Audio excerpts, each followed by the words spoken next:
Hi, this is Marvelyn Brown with Inner Word Business Services, and today we're going to talk about some of the recent changes to Facebook's custom link previews and what that means for you. So, I think it was maybe mid-July, which is a couple of weeks ago, Facebook made some changes to the way that you can place links or posts on your profile or if you're posting in groups. Now, this does not apply if you're posting on your page, at least not at this point. I think that is coming down the pike, but right now it's still just profile pages and groups. So it used to be that you could take a link, whether it's from your blog or from an article, someone else's blog or whatever, and put it on Facebook, and you could switch out the image.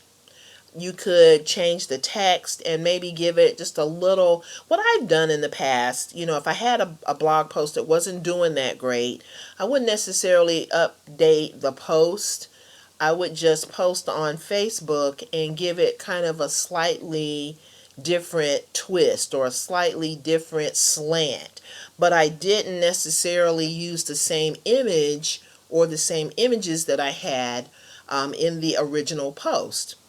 Now, because of the changes and because people abuse this, so we have people that were, going out and maybe getting a link that wasn't above board. Maybe it was kind of a, scammy looking, or, something that someone wouldn't necessarily trust, or they would put an image that didn't match the destination. So if you were posting about a recipe and then someone clicked on the link and they went to some bogus ad, that's really not consistent, and people were, getting upset about it.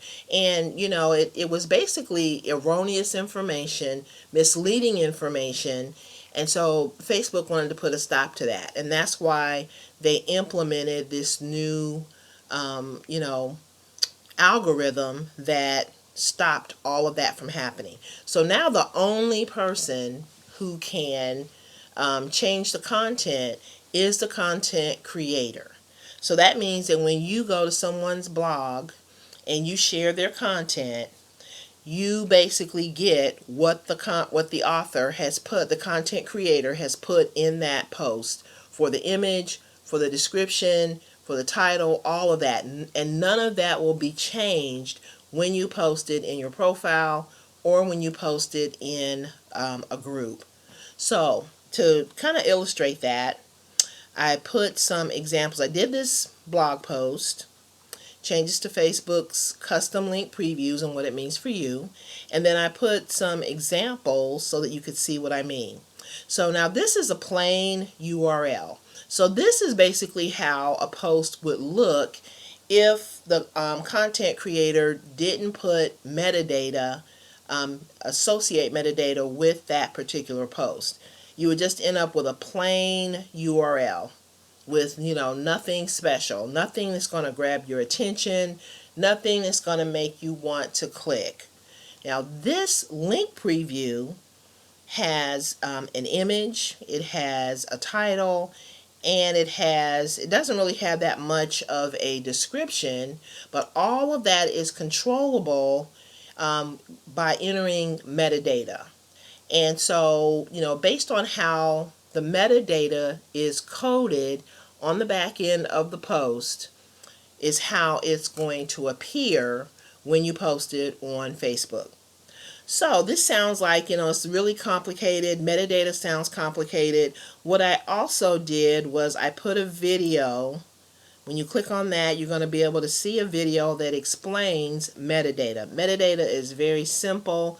We all see it. We've all worked with it, especially if you're a blogger.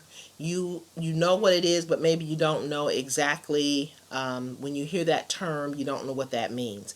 So I kind of did a really quick video to explain what metadata is and how important it is to your blogging experience and the success of your blog. So when you look at metadata, and just to kind of give you a quick snippet, This is metadata here. This is images, your image, your title, your slug, or the link that you use to get to that particular item. All of that is metadata. And then metadata is also used when you do a search on Google. Say, for instance, you search for the term blog post. All of this is metadata. All your search results are metadata. This is the title, this is the slug, this is the description. You can have a description that looks crazy. Like when you read this, none of this really makes a lot of sense. It looks like when they did this article, it looks like they just kind of allowed the search engine to pull the metadata. They really didn't put a lot of thought into their description. Now on this one, this kind of, makes more sense when you read it, but this is the title, this is the slug or the link, and this is the description. Same with this. So the title is actually going to become something that's clickable. Your link is the thing that you're going to use to get to that particular article, and then this is the description. And every single blog post has metadata. Now, the way that you're going to get around, a lot of people don't know, especially when you first start blogging, you don't know how much control you have over your metadata. And we talk about SEO, we talk about traffic, all of that is tied into your metadata. So the way that you're going to get around this Facebook change so that all of your posts look great. You want them all to look like this. You want eye-catching pictures. You want descriptions that when people search for your information on the search engines, you want information and a description that is going to compel them to click on your link, on your title. So you want your title to stand out, your description to stand out, and you also want to make sure that you're leading people with the link to a place that is going to make sense when they arrive at their destination. So to do that, you're going to use Yoast SEO for WordPress. And this is a plugin. You can go to this site. This is the link to the site right here. Use this link, go to the site. You can get the free version or you can get the premium version. And then the way that you use this, you just go to your post. Once you've installed it, it's going to show up and it's going to look just like this. You're going to have a readability tab, you'll have a keyword tab, and then you'll have a sharing icon. When you click on that sharing icon, you're going to be able to enter a Facebook title, which means this is the title that will be used on Facebook. And it doesn't necessarily have to be the same title that you used in your blog post. You can change it up. You can put images in here that will, give your article that slant or that different perspective. You can do whatever you want and you enter all of that information, your description, your title, and your image. If you want to change from the featured image, you can put that in right here. The same thing goes for Twitter. And this is really great for Twitter because, of course, there's a 140 character limit. So you can actually craft your description in Twitter so that it fits within that 140 character limit. And then, of course, this will give you the ability to do no follow and things like that. So this basically controls, how the robots or how the bots use the metadata. So I know this sounds a little bit technical, but the Yoast SEO plugin really helps you to get the most out of your post. You get to put in a focus keyword. You can edit your description, your slug, and then what the plugin does is it performs an evaluation or an analysis on your post. So it goes out to your post, it looks at everything, and then it, comes back and it gives you an analysis.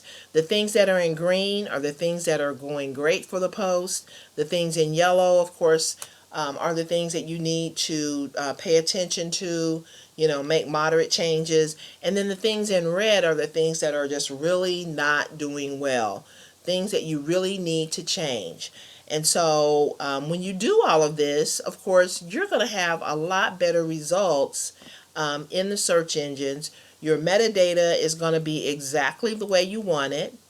So when you go out to Facebook and you post your link, your blog post link, everything's going to show up exactly the way you enter it in here. So I would suggest that you go out and get this plugin. Now, I'm not associated with Yoast at all, but I have used Yoast for a number of years. Didn't really realize that, I was able to modify my metadata by using the plugin until this change came up. And I was like, how am I going to go in and change my metadata? It just sounded like a very time-consuming drain on, the limited time that I have available now. So once I realized that I could do it using this plugin, I have really been, just blown away and happy that I was able to use this versus having to spend hours trying to figure out how it works. So take a look at it, and if it's something that can help you, then, I'm glad that I was able to help. And if you have any questions, you can also reach out to me, and I'll be glad to answer your questions. I'm going to close out this video for now, and I will see you on the next video. Have a wonderful afternoon. Bye-bye.